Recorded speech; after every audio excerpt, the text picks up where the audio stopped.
오늘은 성장통이라는 제목으로 함께 하나님의 말씀을 전하고자 하는데요.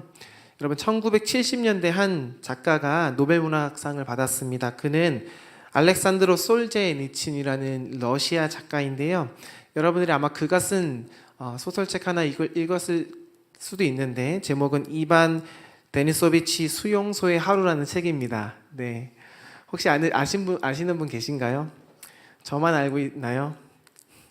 그 책의 배경에 대해서 간단하게 소개를 하자면 스탈린 시대에 한 소련에서 있었던 이야기입니다. 그 시대 때 사람들은요 뚜렷한 죄목도 없이 어떤 세상의 지배 논리에 의해서 약자들이 아무런 이유 없이 수용소에 갇혔지요. 그 수용소에 갇힌 사람들의 내용이 담긴 이야기인데요. 등장인물들 대부분이 그 수용소 안에서 자신의 인간의 존엄성을 잃어버리고 또한 가족들이 있었는데 그 가족들조차 잃어버리고 그러한 상황에서 수용소 안에서 일상들을 지내고 있는 내용들을 담은 내용인데 그들의 사고가 거의 중단됐을 정도로, 왜냐하면 그 감옥에서 더 이상 나아갈 수 없는 희망이 없었기 때문이죠. 그럼에도 불구하고 그 수용소 안에서 참실한 삶으로 선한 행실을 가진 한 인물이 있었는데 알료시카라는 침례교도 사람이었어요. 그는 남들이 도와달라고 청하는데 어떻게 그들을 외면할 수 있겠습니까? 라는 고백으로 그 수용소에서 아름다운 모습으로 살아가는데, 그러면서 자기의 희생적인 그 사랑을 실천했던 사람입니다. 근데 그 한 사람 빼고 나머지 대다수 사람들은 이기적인 모습으로 수용소에서 살아갔어요. 주인공이 누구냐면 슈오프라는 사람인데, 이반 데니소비치 슈오프라는 그 주인공이 나오는데요. 그도 예외는 아니었습니다. 그 또한 이기적으로 살아갔던 사람인데, 그가 그 수용소 안에서 추구했던 행복은 지극히 사소하고 이기적인 것이었어요. 그것은 무엇이었냐면 수용소 안에서 영창에 들어가지 않는 것, 그리고 힘든 노동보다 쉬운 일을 하는 것, 그런 것이 그에게는 행복이었죠. 그리고 담배 하나를 어떻게 하면 더 얻을 수 있을까? 남을 속여서 죽 한 그릇을 어떻게 하면 더 먹을 수 있을까? 그런 것들을 그의 큰 행복으로 여기면서 수용소에서 하루하루를 살아갔지요. 이 책의 작가인 솔제니치는 이 책에서 한 인간이 얼마만큼 작아질 수 있는지 그것을 아주 적실하게 표현했습니다. 그런데 가만히 이 책의 내용을 제가 여러분 소개하면서 여러분 드는 생각은 무엇입니까? 우리가 수용소 안에 있지는 않지만 우리가 살아가는 삶에서, 여러분의 교회 안에서, 학교 안에서, 직장 안에서 우리의 모습을 가만히 보면 우리 또한 이렇게 작은 행복에 일희일비하며 살아가지 않습니까? 우리는 우리 스스로를 지키고 어쩌면 우리의 편안함을 더욱더 지키는 데 급급하면서 집중하면서 살아갑니다. 우리의 이기심이라는 우리 욕구죠. 세상의 삶의 속도가 점점 빨라지고 있는데 그러한 빨라지는 삶의 속도와 우리의 일정 속에서 우리 안에 내면에 있는 여유는 사라지고 느긋함은 사라지고 남들을 위한, 다른 사람을 위한 마음의 여백은 점점 줄어드는 우리의 모습. 저 또한 그래요. 교회 일이 바쁘고 일상이 바쁘고 그러다 보면 정말 소중한 것을 놓칠 때가 너무나 많습니다. 그렇게 급급하면서 우리의 삶에 집중하면서 살아가는 저의 모습을 보면 어느 순간 그 거울 앞을 보면 무표정한 얼굴이 제 얼굴을 가득하고요. 부르퉁한 얼굴, 수심에 찬 얼굴이 제 얼굴에 가득하더라고요. 여러분들의 얼굴은 어떠신가요? 하루에 거울을 몇 번 보시죠? 네. 손가락으로 셀 수 없을 만큼 거울을 봤는데 여러분들의 그 거울 속에 담긴 여러분의 얼굴은 과연 어떠한 얼굴입니까? 오늘날 현대인의 모습의 얼굴에서는 그런 미소가 없어요. 여유로운 미소, 다른 사람을 도울 수 있는 마음의 공간이 전혀 없는 얼굴의 미소가 우리의 얼굴입니다. 그렇게 살다 보면 자연스럽게 어떤 문제가 생기냐면 다른 일들과의 관계 속에서 맺어가는 그러한 소통의 능력도 줄어들게 되고요. 그 결과로 우리 마음속에 어떤 것이 커지냐면 소외감이 커져요. 왜 나만 혼자 있지? 왜 다른 사람은 나의 마음을 알아주지 않을까? 이것이 교회 밖이라고 해서 그들만의 문제가 아니라 교회 안에 있는 우리의 문제이기도 하죠. 왜요? 우리도 세상에서 영향을 받고 있는 사람이고 이 현대인이기 때문입니다. 우리가 예수를 믿는다고 해서 이런 것이 사라지는 것은 아니에요. 신앙이 좋다고 해서 이런 것이 사라지는 것은 아니죠. 그런 소외감과 오늘 이 제가 설명했던 이 그 책의 주인공인 슈오포와 같은 그런 작은 행복에서 일일비하는 그 모습이 우리 안에 가득 차면 가득 찰수록, 또 더 나아가서 우리 공동체에 가득 차면 가득 찰수록 우리에게는 어려움이 생기고 공동체에도 더 큰 어려움이 생깁니다. 그런데 이러한 어려움들을 그냥 방관하고 있는다고 해서 문제가 해결되진 않잖아요. 우리가 이러한 소외감과 공동체 안에서 느껴지는 그러한 답답한 마음들을 결국에는 해결해야 되는데, 그 해결해 나가는 과정에서 우리는 통증을 느끼죠. 어린아이가 키가 크려면 성장통을 느끼듯이 공동체도 그렇게 건강한 공동체가 되기 위해서 그런 아픔과 소외감과 답답한 것들을 극복해 나가기 위해서는 성장통이라는 것이 있습니다. 공동체가 성장하기 위해서는 그러한 성장통을 겪어야 되는데요. 오늘 이것에 대해서 여러분들과 함께 나누고자 합니다. 오늘 여러분들과 함께 읽은 이 누가복음 17장 1절에서 4절의 말씀이 바로 그 말씀과 일맥상통하는데요. 우리 먼저 1절에서 2절 말씀 다시 한번 읽어볼까요? 1절 시작. 그렇게 하게 하는 자에게는 화로다. 그가 이 작은 자 중에 하나를 실족하게 할진대 차라리 연자맷돌이 그 목에 매어. 아멘. 세상에서 남을 걸려 넘어지게 하지 않는 방법이 없지요. 그렇죠? 남에게 상처 주고 남에게 실족하게 하는 게 우리의 뜻대로 되는 것은 아니지만 우리 의도와 상관없이 누군가를 실족하게 하는 경우가 너무나 많습니다. 누군가가 나의 말과 행동에 걸려서 넘어졌다고 했을 때 사실은 우리가 의도해서 그런 경우가 일어나는 사례보다는 우리의 의도와 우리의 본의와 상관없이 일어나는 경우가 훨씬 더 많아요. 내 마음에는 그를 실족하게 할 마음이 없었지만 상대방은 나의 말과 행동을 통해서 실족하게 되는 경우가 훨씬 많잖아요. 그래서 우리는요, 내가 하는 일에 떳떳하다고 할지라도 그것 때문에 생겨나는 어두움들, 그들에게 주는 실족과 상처들을 늘 살펴볼 줄 알아야 됩니다. 왜냐하면 우리가 늘 언제나 그 사람의 속사정을 살펴보면서 살 여유는 없잖아요. 그죠? 그 사람이 어떠한 마음으로 어떠한 실족을 당했는지 우리가 일거수일투족 다 살펴볼 수 없기 때문에 우리는 늘 먼저 자기 자신을 살필 수 있어야 됩니다. 그런데 한편으로 우리가 의도치 않게 그 상대방에게 상처를 주기도 하지만 그 상처를 받고 실족하는 사람들, 우리의 말과 행동에 너무나 잘 걸려 넘어져서 쓰러지는 사람들, 그런 사람들을 우리가 한편으로 본다면 그런 사람들이 오히려 더 내적으로 든든하지 못하는 경우가 많아요. 그 사람들, 실족한 사람들, 그들의 삶이 너무 각박하고 늘 피해를 입으면서 살아왔던 경우가 더욱더 많습니다.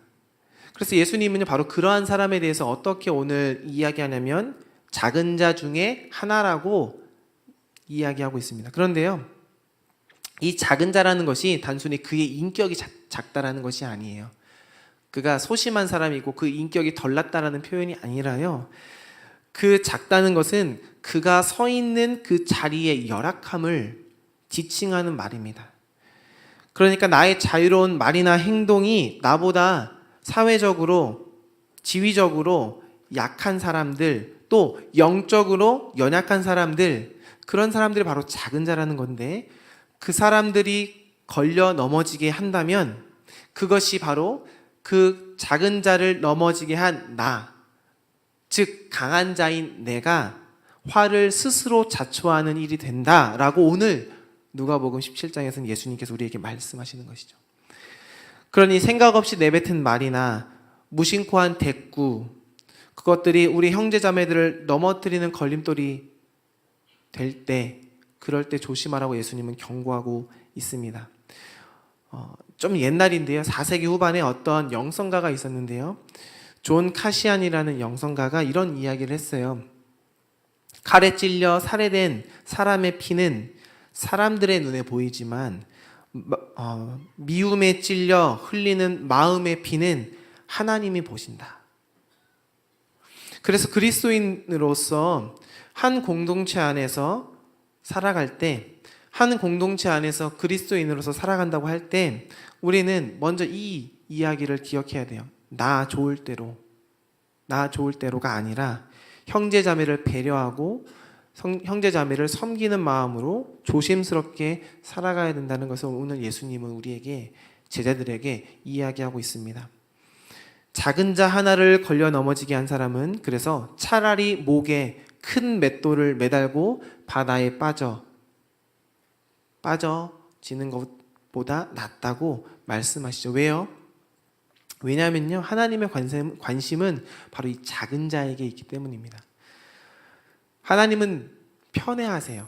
하나님은 모든 사람을 사랑하지만 하나님은 조금 더 누굴 더 사랑하냐면 약자를 좀 더 사랑하십니다. 그래서 하나님의 마음이 바로 그곳에 있기에, 작은 자에게 있기에, 그 작은 자를 향해서 우리 강한 자가 그를 향해서 마음을 베풀어야 된다는 것, 그것이 하나님의 사랑을 우리가 오히려 더 받을 수 있는 기회라는 것을 기억해야 됩니다.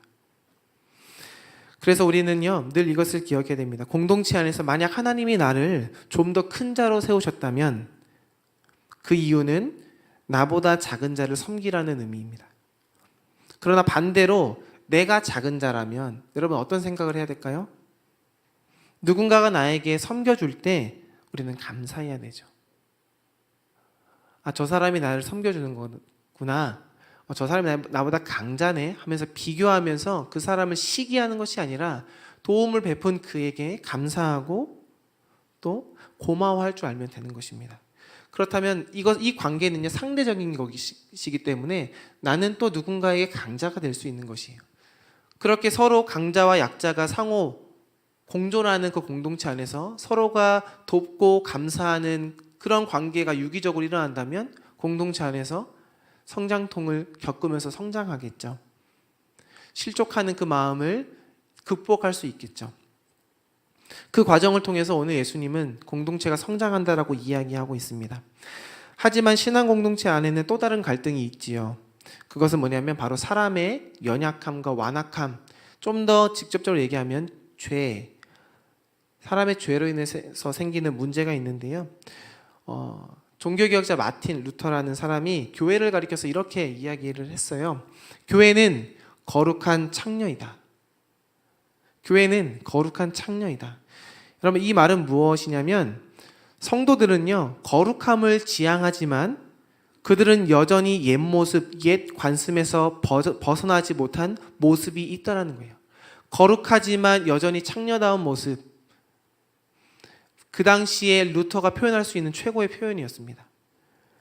그러니까 다른 말로 표현하면 교회는 의인들의 모임이 될 수 없다는 거예요. 의인으로 지칭을 받았고 의인이 되었지만 우리는 여전히 의인을 향해서 달려가는 죄인이라는 거예요. 그런 연약한 사람들이, 부족한 사람들이 모인 곳이 바로 교회입니다. 주님의 은혜로 우리는 의인이 됐지만 여전히 우리의 모습 속에는, 우리의 내면 속에는 완악한 모습이 여전히 있기 때문에,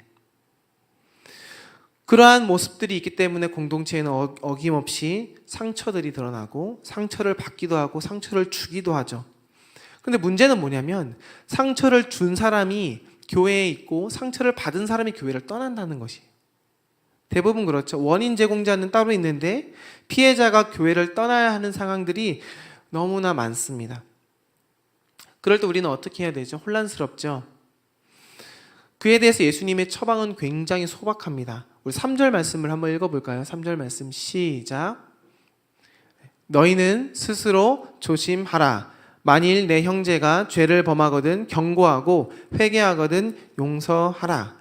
세번역본에는 이렇게 나와 있어요. 믿음의 형제가 죄를 짓거든 꾸짖고 회개하거든 용서하여 주어라 라고 세번역본에는 나와 있습니다. 간단합니다. 그런데 이게 말처럼 쉽지 않아요. 죄를 짓는 사람에게 경고하는 것 굉장히 이론적으로는 간단합니다. 하지만 그 사람에게 그것을 이야기한다는 것은 이미 형성된 관계 안에서 우리에게는 힘들어요. 그래서 우리는 형제자매의 잘못을 못 본 채 한 채 지나가는 경우가 많습니다. 그런데 그 마음이 우리 마음이 너그러워서 그런 것이 아니라 그냥 그 사람이랑 내가 감정적으로 불편하기 싫기 때문에 우리는 그냥 넘어가는 거예요. 그래서 만나면 아무 일도 없었다는 듯이 웃으면서 그냥 그 전에 과오를, 그 전에 실수를, 그 전에 잘못을 넘어가죠. 그러면 여러분 어떻게 되나요? 마음속에 있는 앙금은 해결되지 않고 시간이 지나면 지날수록 그 앙금이 더욱더 짙어지죠. 그래서 마태복음 18장 15절에는 이렇게 우리에게 권면하고 있습니다. 형제가 죄를 지으면 단둘이 있는 자리에서 충고하라. 단둘이 있는 자리에서 이야기할 것을 권면하고 있어요. 근데 그 이야기를 듣지 않거든 그 이후에 16절에 보면은 한두 사람을 더 데리고 가서 말하라 라고 권면합니다. 그래도 듣지 않으면 교회에 말하고 교회의 권고도 듣지 않으면 그를 외인처럼 대하라. 이건 좀 더 극단적인 건데요. 왜냐하면 그 당시에 초대교회에는 예수를 따르는 그런 모임에서 배교한 사람이 있었기 때문에 그 배교한 자를 향한 권면이었습니다. 좀 더 실생활로 따져보면 우리 안에 누군가에게 피해를 준 가해자에게도 이 말은 적용할 수 있는 내용이라는 것이죠. 사실 누군가가 상대방에게 무언가 잘못했다라고 여러분 지적할 때 여러분들의 동생에게, 친구에게 야 그거 아닌 것 같아 라고 여러분이 말할 때 여러분 어떤 마음으로 나누나요? 그 사람이 잘 됐으면 하는 마음으로 나누지 않나요? 그 사람이 이것을 통해서 상처받고 떠나는 것이 아니라 이걸 통해서 자신을 성찰하고 잘못을 뉘우치고 그래서 좀 더 발전하길 원하는 마음으로 여러분 대부분 권면하지는 않나요? 그렇죠? 잘못되라고 권면하는 경우는 거의 없죠. 그럴 때 중요한 게 뭐냐면 그가 바른 길로 가기 원하는 마음으로 이야기를 했는데 결국에는 듣는 사람이 그 말을 들어야 되잖아요. 그럼 어떻게 하면 듣게 할 수 있는가? 가만히 생각해 보면 말하는 방식이 생각보다 중요하다는 것을 우리는 알 수 있습니다. 그래서 꾸짖는 자, 경고하는 자의 태도가 상당히 중요하지요. 만약 그의 말이 구구절절 옳아도 그의 모습 속에서 은근히 도덕적인 우월감을 드러낸다면 나는 이미 알고 있고 너는 모르니까 내 말을 잘 들어 라는 그런 태도로 이야기한다면 또는 조금이라도 정죄하는 태도로 이야기한다면 여러분 듣는 사람이 기분이 좋겠어요? 나쁘겠어요? 나쁘겠지요. 그래서 듣는 사람은 자연스럽게 방어적인 태도가 될 것입니다. 그렇게 해서 둘이 옳은 이야기를 하고 난들 그 이후에 남는 감정이 뭘까요? 불쾌감 뿐입니다. 그러면 어떻게 꾸짖어야 되는지 우리가 궁금하잖아요. 바울 선생님은 이렇게 말합니다. 갈라디아서 6장 1절 말씀인데 혹시 준비됐나요? 네. 형제들아 사람이 만일 무슨 범죄한 일이 드러나거든 신령한 너희는 온유한 심령으로 그러한 자를 바로잡고 너 자신을 살펴보아 너도 시험을 받을까 두려워하라. 그것은 바로 온유한 마음입니다. 여러분 온유한 마음은 부드러운 마음이에요. 그런데 그 마음의 근저가 무엇이냐고 지금 바울 선생님은 설명하냐면 성령의 인도하심을 따르는 것이라고 합니다. 그러니 내 마음이 아니라 주님의 마음이 내 마음이 될 때, 성령님의 마음이 내 마음이 될 때 우리는 온유한 심령으로 온유한 마음으로 그에게 권면할 수 있다는 거죠. 근데 이게 참 어렵잖아요. 어떻게 내 마음과 성령님, 내 마음과 주님의 마음을 구별할 수 있어요? 여러분 어떻게 할 수 있나요? 그래서 바로 공동체가 필요합니다. 우리가 먼저 기도하면서 주님의 마음인지 그것이 나의 마음인지를 구별하는 과정에서 우리가 마음을 분별하겠죠. 그러나 그것은 어찌 보면 주관적인 마음일 수 있습니다. 그래서 공동체 안에서 그 마음을 나누고 객관화시킬 필요가 있다는 거죠. 그것이 너의 생각인지 아니면 주님이 주시는 마음인지를 객관화시킨 다음에 그 사람에게 온유하게 이야기할 때 그 마음을 그가 들을 수 있다라고 오늘 바울 선생님은 이야기합니다. 그럴 때 성령님께서 역사하신다고 이야기를 하는 것이죠. 하지만 분명 그 안에는 뼈를 깎는 아픔이 있습니다. 왜냐하면 잘못을 지적하니까요. 실제로는 아픕니다. 하지만 그 아픔이 있어야 관계는 성장하고 공동체는 성장할 수 있습니다. 그렇지 않고 말하지 않으면 어떻게 될까요? 고인물이 썩듯이 그 사람도 썩고 공동체도 제자리 걸음만 할 것입니다. 사랑하는 성도 여러분, 우리 안에 있는 완악함 때문에 이 완악함의 결과로 우리는 가해자로서 누군가에게 마음의 상처를 줄 수 있습니다.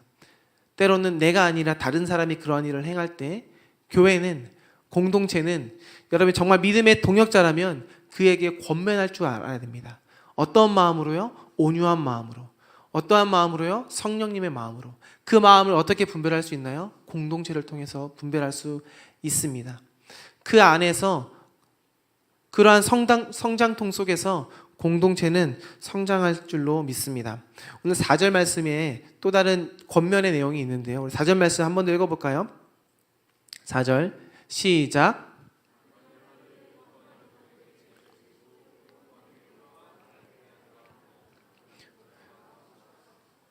아멘. 누군가가 자기의 잘못을 뉘우치고 돌아올 때 예수님은 뭐라고 말씀하시죠? 그들을 용서해라. 그 죄가 반복된다고 할지라도 그를 용서해라. 그의 회개가 진정이라면 받아들여라.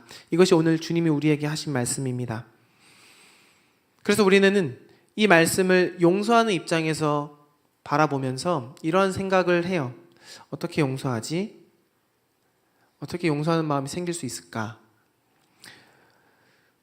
그래서 용서하는 것이 참 주님은 쉽겠지만 우리는 어렵습니다라고 고백을 하지요. 그런데 우리가 좀 반대로 생각하면 용서를 하는 입장이 아니라 용서를 구하는 입장에서 한번 생각해 보십시오. 여러분, 누군가가 다른 사람 앞에서 내가 잘못했어라고 이야기할 때 그 사람이 잘못했다라고 이야기하는 그 순간 그 사람은요, 다른 사람에게, 상대방에게 나의 약점을 보여주는 것이라고 우리는 여길 수 있습니다. 그런데 그 용서를 구하는 그는 그 약점을 인정하고 그것을 내놓는 거예요. 내가 당신보다 잘못했다라는 것은 당신이 잘했고 나는 틀렸습니다라는 것을 인정하는 거잖아요. 여러분, 그 용기가 얼마나 큰지 한번 생각해 보십시오. 여러분, 누군가한테 먼저 용서를 구해본 적이 있나요? 용서하는 것보다 어쩌면 남에게 잘못했다라고 이야기하는 것이 조금 더 어려울 수 있습니다. 왜냐하면 우리는 남 탓하는 데 익숙하기 때문이에요. 자기 탓하는 데는 익숙한 사람들이 아닙니다. 이번 월드컵 여러분 다들 보셨죠? 독일전 봤나요? 네, 저는 이제 그 시간에 잤습니다. 다음날 새벽 설교가 있어서 축구를 안 보고 지겠지 하는 마음으로 잤는데 다음날 아침에 눈을 떠보니 이겼더라고요. 그래서 보고 잘 걸 하고 약간 후회하긴 했는데, 월드컵이 끝나고 우리 대한민국 국가대표 선수들이 다시 인천공항으로 왔습니다. 그때 돌아올 때 우리 대한민국 감독이 했던 말이 있어요. 인터뷰를 통해서 뭐라 그랬냐면, 국민들이 없었다면 단 1%의 기적도 없었습니다 라고 그가 이야기했습니다. 대부분 그 3번의 경기를 지켜본 우리 대한민국 국민들은 선수의 탓보다는 누구의 탓을 많이 했죠? 네, 감독의 탓을 많이 했더라고요. 기사를 보니. 저는 이 감독 탓을 하는 우리의 말귀를 그 감독이 들으면서 그가 첫 번째로 인터뷰한 내용이 그 자신의 잘못에 대한 언급보다는 국민들이 없었다면 1%의 기적도 없었다라는 이 말을 통해서 들으면서 생각했던 건 무엇이었냐면, 그 이전 감독이 떠올랐습니다. 그 이전 감독이 경기에서 무수히 이기다가 무패로 쭉 이기다가 나중에 몇 번의 패배를 당했을 때 그의 인터뷰 속에서 그가 한 말은 무엇이냐면, 모든 결과 속에서 선수를 탓하면서 선수들이 자신의 전술을 따라오지 못했기 때문입니다 라고 이야기를 했던 것이 기억이 났습니다. 단순히 두 감독을 비교하고자 하는 것이 아니라, 그리고 감독의 잘하고 못함을 이야기하고 싶은 것이 아니라, 대부분 사람들은 이렇다는 거예요. 어떠한 실수를 했을 때, 결과가 안 좋았을 때 거기에 대해서 사람들은 대부분 남 탓하기에 바쁩니다. 저는 이 감독, 신 감독에서 잘한 것 중에 하나를 이야기하자면 남 탓하지 않았다는 것. 저는 그거 하나는 좀 칭찬하고 싶습니다. 대부분 사람들이 자기가 잘못한 것에 대해서 인정하지 못하는 이유는 바로 수치심 때문인데요. 그것 때문에 자신의 잘못을 탓하지 못하고 그 피해를, 그 실수를 다른 사람에게 돌리는데요. 여러분 성경에도 보면은 아담과 하와 아시죠? 네, 인류의 대표 명사. 그 아담과 하와가 인류 최초로 남 탓하는 사람이었습니다. 아담은 누구의 탓을 했죠? 선악과를 따먹은 이유가 바로 하와 탓이라고 이야기했고, 하와는 누구 탓이라고 했죠? 뱀 탓. 아무도 책임지려고 하지 않는 그 모습이 인간 마음속에 다 있다는 것이죠. 그런데요, 바로 내 잘못입니다라고 이야기할 때 비로소 관계는 회복되고 화해는 시작됩니다. 얼마 전에 남북 정상회담이 있었죠. 그리고 북미 회담이 있었습니다. 그때 김정은 위원장이 했던 말 중에서 저의 뇌리를 스친 말이 있었는데요. 그것은 무엇이냐면 북한이 과거에 잘못했습니다라는 말이었어요. 이 말이 굉장히 뇌리에 꽂혔는데 결국엔 자기 나라, 자기 아버지의 잘못을 인정한 것이잖아요. 아, 이런 마음이 있었으니까 그는 준비가 된 사람이었구나라는 생각이 들었습니다. 연인끼리도 서로 다툴 수 있지요. 그런데 다툰 다음날 남자친구가 여인에게 장미꽃 만송이를 사다 주면서 그냥 헤헤벌떡하면서 아무 일도 없었다는 듯이 지나간다면 여러분, 이 연인들의 관계가 어떻게 될까요? 전날 다툼이 있었던 것이 해결이 될까요? 아니에요. 해결되지 않아요. 싸운 이유가 있다면 그 싸운 이유를 가지고 함께 직면하고 대화할 때 서로는 더 깊이 이해할 수 있게 되고 문제는 풀리게 된다는 사실을 우리는 기억해야 됩니다. 용서를 구하는 자의 마음을 우리는 이해할 필요가 있다는 것이죠. 여러분, 그러면 용서하는 사람은요, 과연 어디까지 용서해야 될까요? 용서하는 사람은 어디까지 용서해야 될까? 이 사람이 참여할 생각이 없는데, 이 사람이 자기의 죄에서 자기의 잘못된 점에 대해서 인정하지도 않는데 우리는 그냥 맹목적으로 인정해야 되는 걸까요? 여기서 우리는 불가능하지만 이것을 기억해야 됩니다. 좀 무모한 말일 수도 있지만 성경에서는요, 그 길을 먼저 간 예수님이 우리를 통해서 그 답을 제시해 주는데, 그것은 십자가에 달리신 그 예수님께서 자기를 처형했던 사람들을 바라보면서 그들의 죄를 용서해 달라고 기도했던 그 예수님의 모습을 우리는 기억할 필요가 있다는 것이죠. 예수님은 그들을 용서하셨습니다. 그렇다고 해서 우리가 그들을 용서할 수 있을까? 아니요. 용서할 수 없어요. 하지만 그 예수님을 따르는 저와 여러분이라면 그 예수님의 마음을 우리 마음으로 삼아서 조금 용서하고자 하는 용기를 낸다면 그 용기 속에서 어제의 나와 오늘의 나는 분명히 다를 것입니다. 그 다름을 하루하루 걸어간다면 여러분, 하루 이틀, 3일, 한 달, 1년, 2년 그렇게 주님을 따라간다면 우리의 마음은 이미 그 용서할 수 있는 믿음으로 자라있지 않을까요? 그 예수님의 마음은 바로 받아들이는 마음이었습니다. 이 사람들을 자신의 마음으로 다 받아들이고 그들의 처지를 이해하고 그들이 그럴 수밖에 없었던, 자기를 죽일 수밖에 없었던 그 이유를 이해하는 그 마음 때문에 예수님은 그들을 향해서 정죄하지 않을 수 있었죠. 그래서 우리가 할 수 있는 것은, 우리가 주님을 따르면서 할 수 있는 것은 상대방 속에 있는 아픔을 보는 것입니다. 그 아픔을 오늘 하루 보고 이해하고 용서하는 마음을 갖고자 기도하고 한 걸음 한 걸음 나아갈 때 우리의 모습이 어제와 조금 다른 모습으로 나아갈 수 있지 않을까요? 말씀을 정리하겠습니다. 한 사람의 삶을 설명할 때 여러분은 어떻게 설명할 수 있나요? 저는 이렇게 설명하고 싶습니다. 한 사람은 누군가로부터 영향을 받은 사람이다. 그리고 그 사람은 또 누군가에게 영향을 주는 사람이다. 그래서 만약 저와 여러분이 조금 더 잘난 사람이라면 그것은 우리가 잘났기 때문이 아니라 우리와 함께했던 사람들이 너무나 좋은 사람이었기 때문에 지금의 내가 좋은 사람일 수 있었다는 것을 여러분 기억하십시오. 여러분, 중국 속담에 이런 말이 있습니다. 생선 싼 종이에서 비린내 나고 향 돌 싼 종이에서 향내 난다. 그러니까 향나무는요, 자기를 찍는 도끼에 향을 나눠준다라는 말이에요. 좋은 사람은 자기에게 상처를 준다고 해도 그 상처 안에서 그 사람에게 오히려 좋은 향기를 줄 수 있다라는 말인데요. 여러분은 과연 어떠한 향기를 내면서 어떠한 향기를 다른 이에게 주면서 살아가고 있나요? 오늘 말씀에 의하면 우리는 충분히 예수를 따라갈 때 좋은 향기를 낼 수 있는 사람일 줄로 믿습니다. 실족하지 않게 하기 위해서 우리 자신을 돌아보고 작은 자가 누구인지를 살펴보고 그리고 그에게 진심 어린 마음으로 권면하고 더 나아가서 예수님의 마음을 품고 그 사람의 입장에서 생각하면서 그 사람의 마음을 품고 그 사람의 아픔을 보고 용서하며 나아갈 때 여러분은 바로 그 향나무처럼 향기 있는 나무처럼 하나님이 기뻐하시는 사람이 될 줄로 믿습니다. 그렇게 우리 한 사람 한 사람이 서갈 때 우리 공동체가 더욱더 아름다운 공동체가 될 줄로 믿습니다. 우리 시간 함께 찬양하고 기도하길 원하는데요.